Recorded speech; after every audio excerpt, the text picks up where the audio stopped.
کہ خیر کے دروازے یہ ہیں: الصوم جنہ، روزہ ڈال،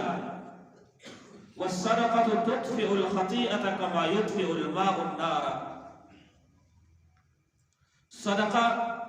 گناہوں کو ایسے ہی ختم کر دیتی ہے، صدقہ جس طرح کے پانی آگ کو بجھا دیتا ہے۔ وصلاۃ الرجل فی جوف اللیل، اور بندے کی نماز جب رات کے وقت ہو، یہ بھی گناہوں کو ختم کر دیتا ہے۔ لیکن بات وہی ہے کہ فرائض پورے ہو۔ ایک حدیث میں پیغمبر علیہ السلام نے فرمایا: رحم اللہ رجلا قام من اللیل فصلی، اللہ تبارک و تعالیٰ اس آدمی پر رحمت نازل فرمائے۔ رسول اللہ کی دعا، رحم اللہ رجلا قام من اللیل فصلی، اللہ اس آدمی پر رحمتیں بھیج دے جو رات کو اٹھے اور نماز پڑھ لے، مراد تہجد کی نماز ہے۔ ایک اور حدیث میں فرمایا: رحم اللہ رجلا قام من اللیل فصلی وایقظ امرأته، اللہ تعالیٰ اس شوہر پر، اس مرد پر رحمتیں بھیج دے جو خود اٹھا رات کو، نماز پڑھی اور اپنی بیوی کو بھی بیدار کر لیا۔ لیکن اس میں شرط نہیں ہے کہ بیوی بھی ساتھ نماز پڑھے، شرط نہیں ہے، بس اس نے اپنا حق ادا کر دیا، اس کو نماز کے لیے جگایا۔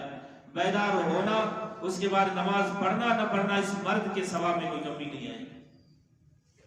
ایک حدیث میں پیغمبر علیہ السلام نے فرمایا: اللہ تعالیٰ اس بیوی پر رحم فرما دے جو رات کو اٹھ گئی اور نماز پڑھی اور اپنے شوہر کو بیدار کیا۔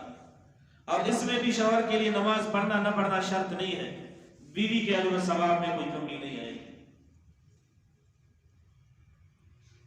ایک اور حدیث میں پیغمبر علیہ السلام نے فرمایا: وَأَقْرَبُ الرَّبُّ وَأَقْرَبُ مَا يَكُونُ الرَّبُّ مِنَ الْعَبْدِ فِي جَوْفِ اللَّيْلِ، اللہ تبارک و تعالیٰ جو اپنے بندے سے سب سے زیادہ قریب ترین ہوتا ہے وہ وقت اور رات کا ہے جس میں آدمی نماز پڑھتا ہے، مراد تہجد کی نماز ہے۔ ایک اور حدیث میں پیغمبر علیہ السلام نے فرمایا: اگر آپ یہ چاہتے ہیں کہ آپ ان لوگوں میں سے ہو جائیں جو اللہ تبارک و تعالیٰ کو یاد کرنے والے ہو، تو اسے چاہیے کہ رات کو اللہ تبارک و تعالیٰ کو یاد کرے، اور رات کا یاد کرنا ظاہر بات ہے کہ صلاۃ اللیل اور تہجد کی نماز